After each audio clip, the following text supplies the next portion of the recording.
കാസർഗോഡ് ജില്ലാ ഒളിമ്പിക് അസോസിയേഷനും ഇഫ്താർ സംഗമം സംഘടിപ്പിച്ചു.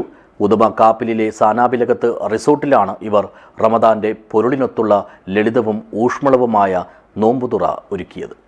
This news sponsored by Shobhika weddings, big mall, Kanhangad, Kozhikode, Koyilandy and Kuttiadi. പരിശുദ്ധ റമദാന്റെ സന്ദേശമായ സ്നേഹവും സാഹോദര്യവും സഹാനുഭൂതിയുമെല്ലാം മാറോട് ചേർത്ത് വെച്ചുകൊണ്ടാണ് കാസർഗോഡ് ജില്ലാ ഒളിമ്പിക് അസോസിയേഷനും നാടിനൊപ്പം നിന്ന് ഇഫ്താർ സംഗമം സംഘടിപ്പിച്ചത്. ഉദുമ കാപ്പിലിലെ സാനാബിലകത്ത് റിസോർട്ടിൽ ഒരുക്കിയ സമൂഹ നോമ്പുതുറ ലളിതവും ഊഷ്മളവുമായി പുണ്യമാസത്തിന്റെ പൊരുളിനെ എല്ലാ തരത്തിലും അന്വർത്ഥമാക്കി.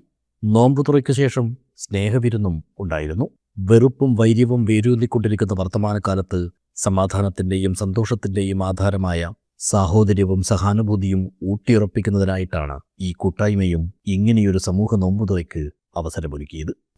Ward member Shiyas Kappil, olympic association ജില്ലാ president MP Pratheesh Meethal, secretary M Achuthan, vice president KBM Shareef Kappil, ജില്ലാ sports council vice president Pallam Narayanan, കായിക മേഖലയിലെ മറ്റ് അസോസിയേഷൻ ഭാരവാഹികളായ KV Ramakrishnan, KC Sebastian, T Pavithran, P Gangadharan, Mujeeb Mangad, Murali Pallam, Moosa Palakkunnu, മാധ്യമപ്രവർത്തകരായ പാലക്കുന്നിൽ കുട്ടി, രാജേഷ് മാങ്ങാട് തുടങ്ങിയവർ ഇഫ്താർ സംഗമത്തിൽ സംബന്ധിച്ചു. News bureau, Uduma.